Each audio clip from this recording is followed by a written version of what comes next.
गुरुजी के आगे जाने की किसी की भी हिम्मत नहीं होती थी। तो हम गए डरते डरते, जी जगमंदिर ने कही पहलवान जी रुस्तम हिंद में भी लड़ना चाहो है।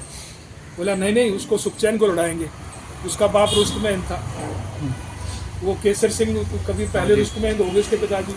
तो हम आगे चुपचाप। तो फिर हमने योजना बनाई, एक वो दादा मिश्रा होते थे जो टाई डालता था, फेडरेशन के थे वो, तो उससे बात करके आए हम, दादा ऐसे ऐसे है, हम लड़ेंगे।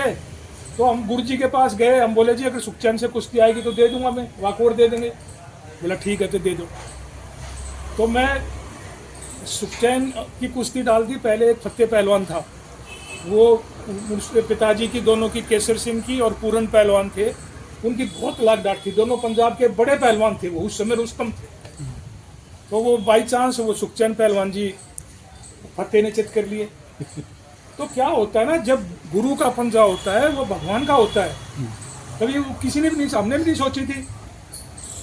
फिर मैंने वो सारे मारे और सब उसको फतेह को भी चित करा, वो जो भी लड़े सबको चित करा, और 82 किलो में भी फर्स्ट आए। वहाँ से आए, ये 74 की बात है। वहाँ से आए, अगले साल था जनवरी में भारत के चीज दंगल यहाँ दिल्ली में, तो 120 पहलवान थे और मेरा नंबर था 100वां, मतलब मैं 100वें नंबर पे था।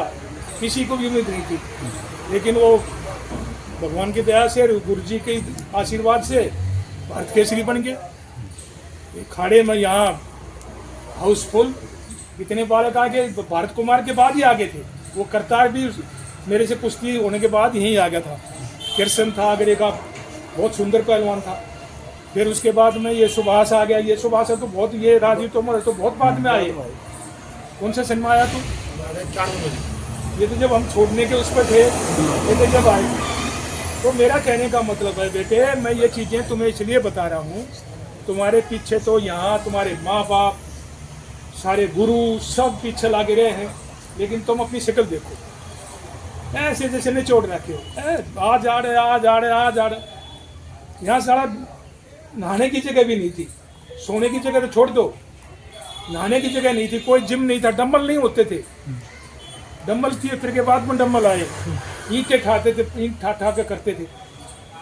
ये रस्सा ये मेरे से ही शुरू हुआ था, इससे पहले रस्सा नहीं था इंडिया में, 100 पर चढ़ता था मैं।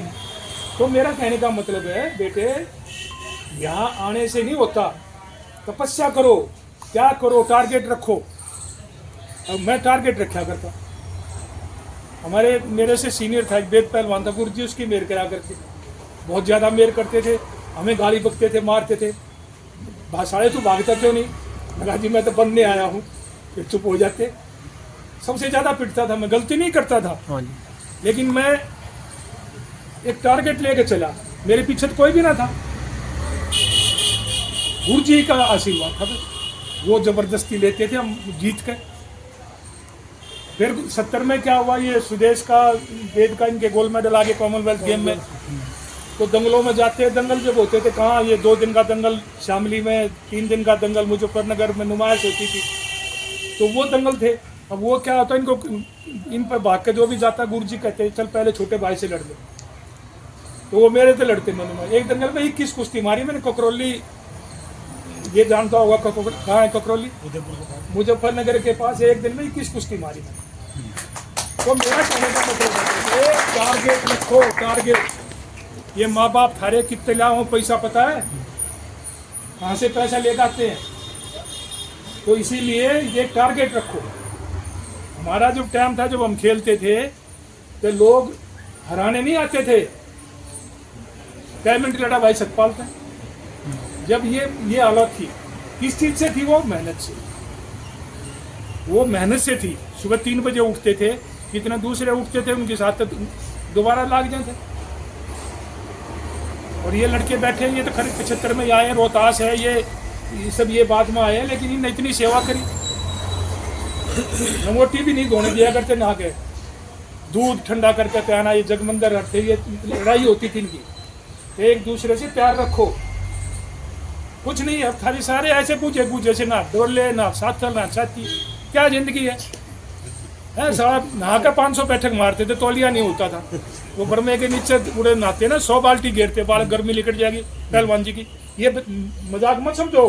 वो बैठे नवाने वाला, रोहतास पूछ लो, रोहतास थे, ये बसंतर थे, विष्णु था, ये चरणदास था। चरणदास ने जितनी मेरी सेवा की, तो इसलिए बेटे ये हवन करने का मतलब ये है अब थारे को सुबुद्धि हो। और एक ही चीज है, मैं फिर इस चीज को कह रहा हूँ, ब्रह्मचारी भूखे रह लो, वो सारा न्यू जागा, और जब उन्हें काटे दोगे तो उसने फिर के रहेगा। कुछ नहीं है, ये मैंने अपनी तारीफ नहीं कर रहा, मैं अपनी पढ़ाई नहीं कर रहा, अब भाई मैं पढ़ाई कर रहा हूँ, तो मेरा कहने का मतलब है मेहनत, मुंह से तो मैं आज भी ठाठा हूँ सबसे। हाँ जी, मुंह से तो मैं आज भी सबसे ठाठा हूँ। और भाई हम सारी दुनिया में घूमे, लेकिन जो गुरु हनुमान जी थे, चाहे उनने कभी गोबर पर हाथ धर दिया, सारा सोना बन गया।